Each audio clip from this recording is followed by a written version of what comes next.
All right, here we are down at Hanging Rock ramp, about to take Michael's Surtees 700 for a run and see what it handles the ocean like.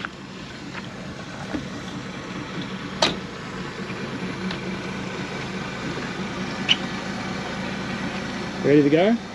Yeah.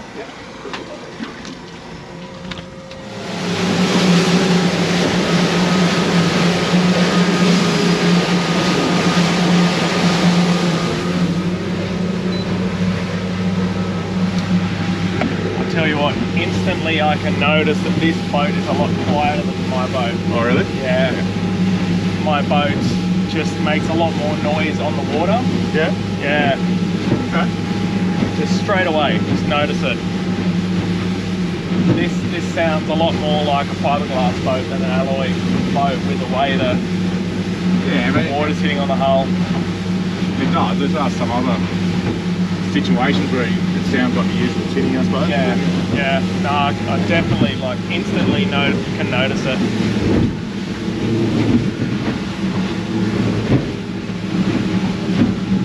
See that situation on the bar yesterday with us? Oh, I did see that. Yeah. Bloody Brad.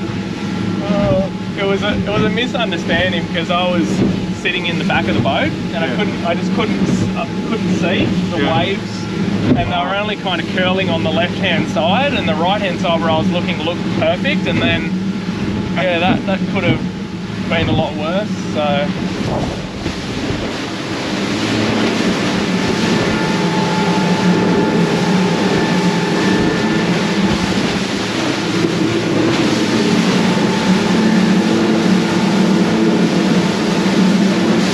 tell you what, that Verado is smooth, isn't it?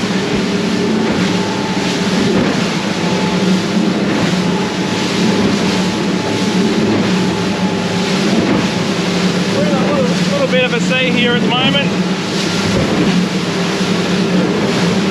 Boy, they're both throwing up a bit of spray, as can be expected.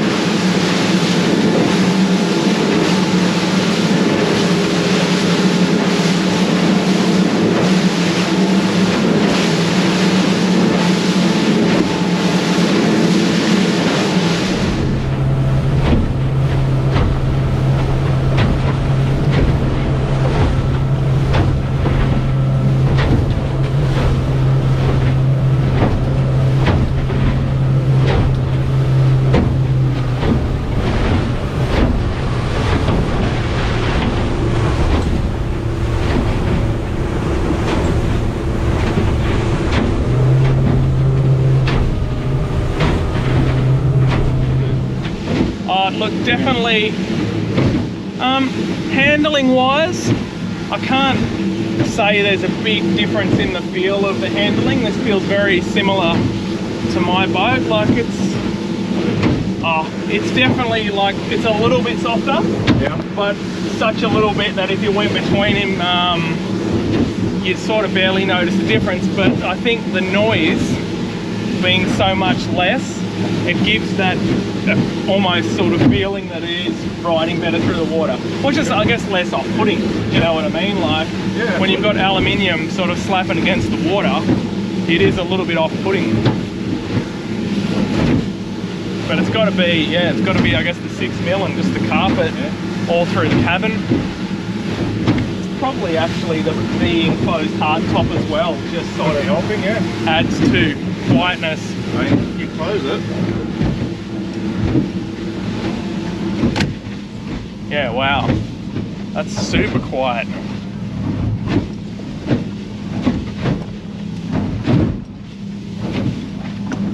Really is impressively quiet in here, and we're in a bit of a sea here. I don't know if you guys can sort of tell, but what are we doing speed wise at the moment? 20 knots. So we're doing 20 knots here, and it's pretty choppy out there. There's a bit of swell. Boat's doing it very easily. Is this the sort of speed that you would normally sit at in this type of weather heading offshore? Yeah, between here, 23 knots, something like that. So yeah. Just depends whether you're running into it or not.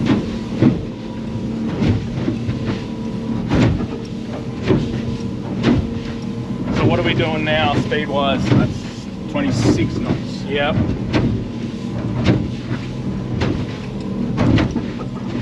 And look, and you have to use your legs a little bit here, but that's just any boat really, any sort of trailer boat this size in this sort of conditions. You're going to be using your legs.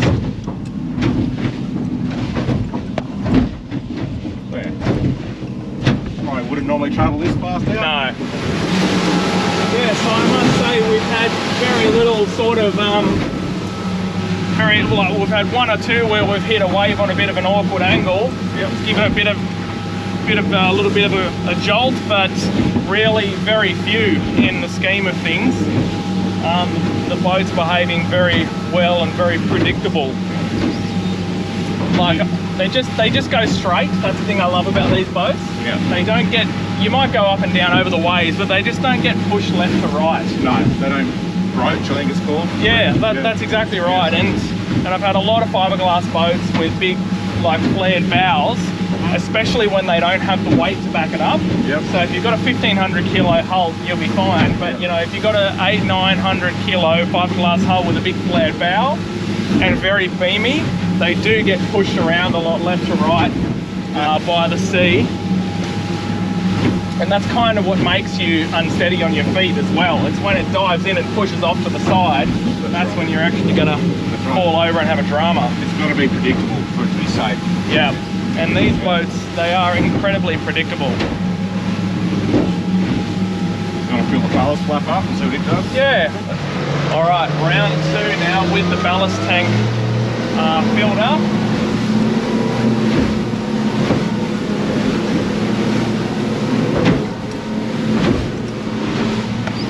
And look, it's not calm out here by any means. You know, obviously it gets a lot rougher than this, and Michael and I both fish often when it's rougher than this, but it's still, you know, it's not calm. Yeah, you can really feel the weight in there, because what it's doing, it's keeping the nose of the boat down. Yeah. And instead of the boat leaving the water, see on a wave like that, for example. That's all right. You did that. You handled that one well. That could have been a bit ugly. Here we go. So instead of the boat leaving the water very often, it's sitting in the water a lot more, just like a sort of heavier glass hull would, I guess. Yeah. And just makes it a little bit easier on the body. And what you can do when you're coming over one of these fairly big waves like Michael did before, you can sort of back the boat off and let the hull sort of stay in the water and, you know, sort of drop itself down slowly rather than kind of jumping over the top of waves at Narooma Bar like some other clowns did yesterday that I know. That's right. It's starting off the other side of it. Just back off. It comes down nice and gentle, bum first, and gently lands in the water. Yeah, that's right. As opposed to just keep on powering through it, leaving the throttle in the same position. Yep. Which you can do. Just lands a bit harder, that's all. No, absolutely. No, I can definitely feel that in there. Yeah. Oh, that was a nice big hole. There we go. I think that was maybe a lack of too much water on the window. We didn't see the wave coming. Here's another one. Yeah. Not the nicest of conditions out here. No, but look, there's no point testing a boat in the river or in the calm, which is what most other, let's face it, most other boat tests actually do that, and that's why I get tired of watching boat review videos, to be honest. It's almost like there's always some sort of motivation behind it. Yep. This is what it's like. No covering it up. Yep. No covering up. You heard that noise there and all. Didn't break us, didn't break our legs or our backs. It's absolutely fine. But this is just how it is. This is how these boats go. And you guys will see my boat out there all the time, good, bad, and otherwise, you know.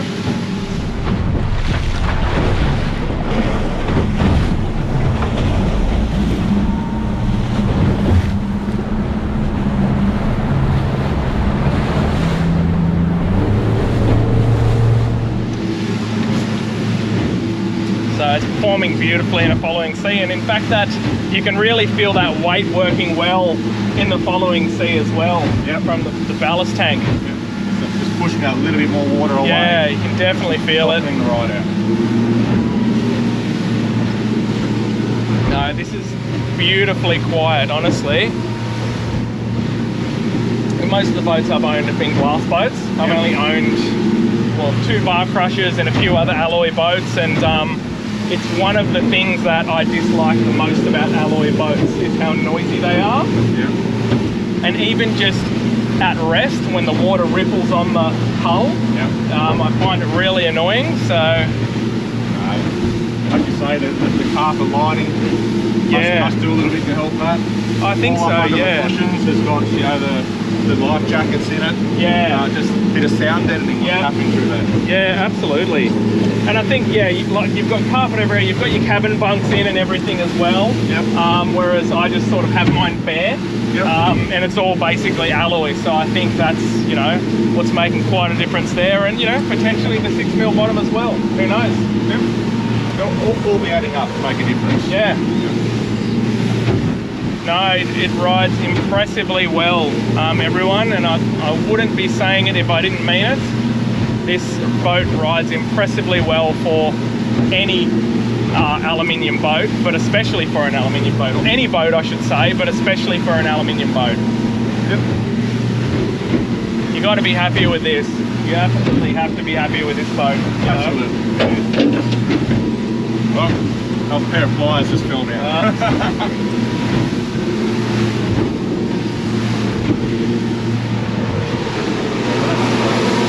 26 knots. 26 knots as we take our eyes off the off the ocean. But it's doing it easily. It's absolutely doing it easily.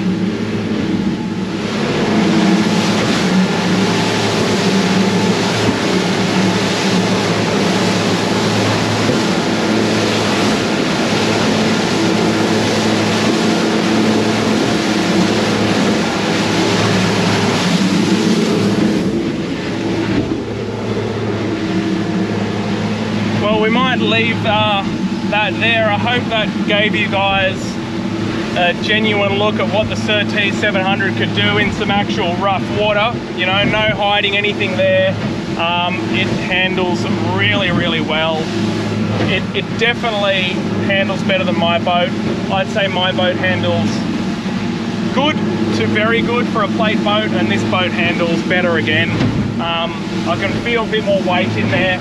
Maybe it's also a bit more weight from your enclosed hardtop, 6mm bottom. Obviously the boat's a bit bigger, but it just feels, it's almost like my boat on steroids. That's how it kind of feels. So it rides very, very similar, but this just does everything that little bit better. A little bit softer, a little bit more sure-footed in the following sea, definitely quieter. So yeah, I really, really rate this Surtees 700, and in a couple of weeks I'm going to be in a 780 barcrusher and a 750 Gamefisher, so it'll be interesting to check out how they go as well. I expect they'll both do pretty well. But anyway, thanks Michael for taking us for a run in your boat. Really appreciate it. Fantastic boat, and see you guys shortly. That's cool.